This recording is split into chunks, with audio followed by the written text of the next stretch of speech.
ಸಾಯಂಕಾಲ ಕೋರ್ಟಿನ ಕಲಾಪದಲ್ಲಿ ಪಾರ್ಟಿಸಿಪೇಟ್ ಮಾಡಿದಂಥ ಟಿ.ಕೆ. ಮುನಿರಾಜು ವಕೀಲರು ಹೊಸಕೋಟೆಯವರು ಒಂದು ಪ್ರಕರಣದಲ್ಲಿ RPL ರೆಪ್ರೆಸೆಂಟೇಷನ್ ಮಾಡಿ ಹೋಗುವ ಸಂದರ್ಭದಲ್ಲಿ ಕೋರ್ಟ್ ಒಳಾಂಗಣದಲ್ಲೇ ಜಿಲ್ಲಾಧಿಕಾರಿಗಳ ಸಮಕ್ಷಮನೆ ನೀನು ಹೊರಗಡೆ ಅಂತೇಳಿ ಆವಾಜ್ ಹೊಡೆಯುವ ಮೂಲಕ ಯೇಸು ಕೃಷ್ಣ ಅಂತಕ್ಕಂಥ ಅವ್ರ ಮಗ ಮಹೇಂದ್ರ ಅಂತ ಹೇಳ್ಬಿಟ್ಟು ಆ ಯೇಸು ಕೃಷ್ಣ ಅಂತಕ್ಕಂಥವ್ರಿಗೆ ಈಗಾಗಲೇ ಹೊಸಕೋಟೆ ಪೊಲೀಸ್ ಠಾಣೆಯಲ್ಲಿ ರೌಡಿ ಶೀಟರ್ ಅವ್ರ ಮಗ ಮಹೇಂದ್ರ ಅವರು ಹಾಕಿದ ತಕ್ಷಣವೇ ಅದು ಮುಂದುವರಿತಾ ಇರ್ತಾರೆ ಪ್ರೊಸೀಡಿಂಗ್ಸಿಂದ DC ಅವ್ರು ಬರಿತಾ ಇರ್ತಾರೆ ಏನು ವಕಾಲತ್ತು ಹಾಕಿದ್ದು ಅಂತ ಹೇಳ್ಬಿಟ್ಟು ಆವಾಗ ಮಹೇಂದ್ರ ಅಂತಕ್ಕಂಥ ವ್ಯಕ್ತಿ ನೀನು ಹೆಂಗೆ ತೊಗೊಂಡೆ ನನ್ನ ವಿರುದ್ಧ ಕೇಸು ಈಗಲೇ ಸ್ಟಾಪ್ ಮಾಡಬೇಕು ಅಂತ ಹೇಳ್ಬಿಟ್ಟು ಕಾಶನ್ ಕೊಡ್ತಾರೆ.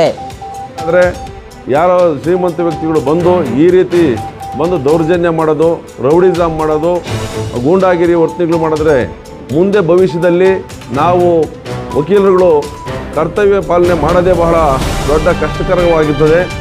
ವೃತ್ತಿ ಸಹೋದರ ಸಹೋದರಿಯರೇ ಹಾಗೂ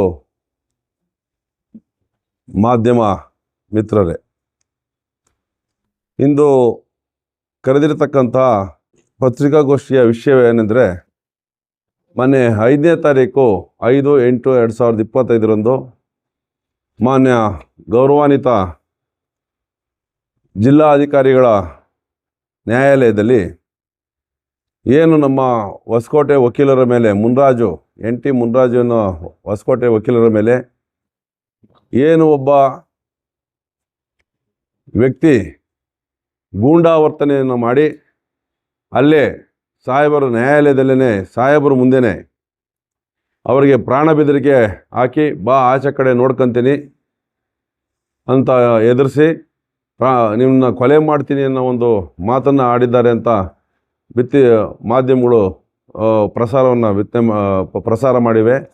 ಅಲ್ಲಿ ಇರ್ತಕ್ಕಂಥ ನಮ್ಮ ವಕೀಲರುಗಳು ಸಹ ಬೆಳಗ್ಗೆ ನಮ್ಮ ಹೊಸಕೋಟೆ ಮಾನ್ಯ ಗೌರವಾನ್ವಿತ ಅಧ್ಯಕ್ಷರು ಮತ್ತು ಕಾರ್ಯದರ್ಶಿಗಳು ಸಹ ಈ ಬಗ್ಗೆ ನಮಗೆ ಮಾಹಿತಿಯನ್ನು ನೀಡಿದ್ದಾರೆ. ಇಂತಹ ಒಂದು ಸಂದರ್ಭದಲ್ಲಿ ಮಾನ್ಯ ಗೌರವಾನ್ವಿತ ಜಿಲ್ಲಾ ಅಧಿಕಾರಿಗಳು ಅವ್ರ ಮೇಲೆ ತುರ್ತಾಗಿ ಆಕ್ಷನ್ ತಗೊಬೇಕಾಗಿತ್ತು. ಅವರು ಯಾವುದೇ ಒಂದು ಆಕ್ಷನ್ ತಗೊಂಡೇ ಅವ್ರನ್ನ ಆಚೆ ಕಳಿಸ್ತಕ್ಕಂಥ ಕಾರ್ಯವನ್ನು ಮಾಡಿದ್ರು. ಆಗ ಅಲ್ಲಿರ್ತಕ್ಕಂಥ ವಕೀಲರುಗಳು ಅವ್ರ ಮೇಲೆ ಜಿಲ್ಲಾಧಿಕಾರಿಗಳ ಮೇಲೆ ಈ ಥರ ಅನ್ಯಾಯ ಆಗ್ತಾಯಿದ್ರು, ತಾವು ನೋಡ್ತಾ ಇದ್ದೀರಿ, ಅವ್ರನ್ನ ಅರೆಸ್ಟ್ ಮಾಡಿಸ್ಬೇಕಾಗಿತ್ತು ನೀವು ಅಂತ ಏನು ಪ್ರತಿಭಟನೆ ಮಾಡಿದ್ರು. ಆ ಪ್ರತಿಭಟನೆಗೆ ಅವರು ಮತ್ತೆ ಕರೆಸಿ ಅವ್ರ ಮೇಲೆ FIR ಮಾಡಿಸಿರ್ತಾರೆ. ಆ ಒಂದು ಸಂದರ್ಭದಲ್ಲಿ ಅವ್ರನ್ನ ಅರೆಸ್ಟ್ ಮಾಡಬೇಕಾಗಿತ್ತು. ಇಲ್ಲಿಯವರೆಗೂ ಅದು ಅವ್ರನ್ನ ಅರೆಸ್ಟ್ ಮಾಡಲಿಲ್ಲ ಅನ್ನೋದು ಒಂದು ದುರ್ದೈವ. ಯಾಕೆಂದರೆ ನ್ಯಾಯಾಲಯಗಳಲ್ಲೇ ನ್ಯಾಯಮೂರ್ತಿಗಳ ಮುಂದೆನೇ ಈ ರೀತಿಯ ವರ್ತನೆಗಳಾದರೆ ಮುಂದೆ ನಾವು ವಕೀಲರುಗಳು ಯಾವ ರೀತಿ ನ್ಯಾಯಾಲಯಗಳಲ್ಲಿ ನಾವು ಪ್ರಾಕ್ಟೀಸ್ ಮಾಡಬೇಕು, ಸಂವಿಧಾನದ ಅಡಿಯಲ್ಲಿ ನಮ್ಮ ಪ್ರತಿಯೊಬ್ಬರಿಗೂ ಒಬ್ಬ ನ್ಯಾಯ ಕೊಡಿಸ್ತಕ್ಕಂಥ ಒಬ್ಬ ಕರ್ತವ್ಯವನ್ನು ನಾವು ವಕೀಲರುಗಳು ಹೊಂದಿರ್ತೀವಿ. ಅದು ಶ್ರೀಮಂತನೇ ಆಗಿರಲಿ ಬಡವನೇ ಆಗಿರಲಿ, ಅವರು ಯಾರು ನಮ್ಮನ್ನು ನ್ಯಾಯಕ್ಕಾಗಿ ನಮ್ಮ ಬಳಿ ಬಂದಾಗ ನಾವು ಅವರಿಗೆ ನ್ಯಾಯ ಒದಗಿಸಿಕೊಡ್ತಕ್ಕಂಥ ಕೆಲಸ ಮಾಡೋದೇ ನಮ್ಮ ವೃತ್ತಿಯಾಗಿರ್ತದೆ. ಇಂತಹ ಒಂದು ವೃತ್ತಿಯಲ್ಲಿ ನಾವು ತೊಡಗಿರಬೇಕಾದ್ರೆ ಯಾರೋ ಶ್ರೀಮಂತ ವ್ಯಕ್ತಿಗಳು ಬಂದು ಈ ರೀತಿ ಬಂದು ದೌರ್ಜನ್ಯ ಮಾಡೋದು, ರೌಡಿಸಮ್ ಮಾಡೋದು, ಗೂಂಡಾಗಿರಿ ವರ್ತನೆಗಳು ಮಾಡಿದ್ರೆ ಮುಂದೆ ಭವಿಷ್ಯದಲ್ಲಿ ನಾವು ವಕೀಲರುಗಳು ಕರ್ತವ್ಯ ಪಾಲನೆ ಮಾಡೋದೇ ಬಹಳ ದೊಡ್ಡ ಕಷ್ಟಕರವಾಗಿರ್ತದೆ.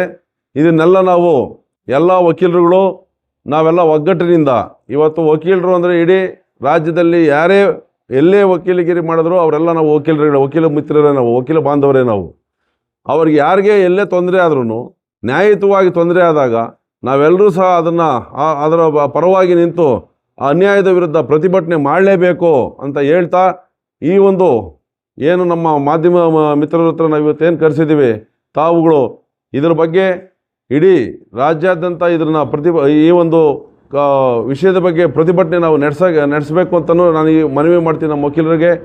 ನಾವುಗಳು ಸಹ ಒಂದು ಸಾರಿ DC ಅವ್ರ ಮುಂದೆ ಮಾನ್ಯ ಜಿಲ್ಲಾ DC ಅವ್ರ ಮುಂದೆ ಹೋಗಿ ಕೂತ್ಕೊಂಡು ಎಲ್ಲರೂ ಪ್ರತಿಭಟನೆ ಮಾಡಬೇಕು ಈ ಒಂದು ವಿಷಯದಲ್ಲಿ ಅಂತ ಹೇಳ್ತಾ, ತಮಗೆ ನೀವೆಲ್ಲರೂ ಬಂದು ಈ ಒಂದು ಕಾರ್ಯಕ್ರಮಕ್ಕೆ ಸಹಕರಿಸಿದ್ದಕ್ಕೆ ನಮ್ಮ ಸಂಘದ ಪರವಾಗಿ ಉತ್ಪೂರ್ವಕವಾದಂಥ ವಂದನೆಗಳನ್ನು ನಾನು ತಿಳಿಸ್ತೀನಿ.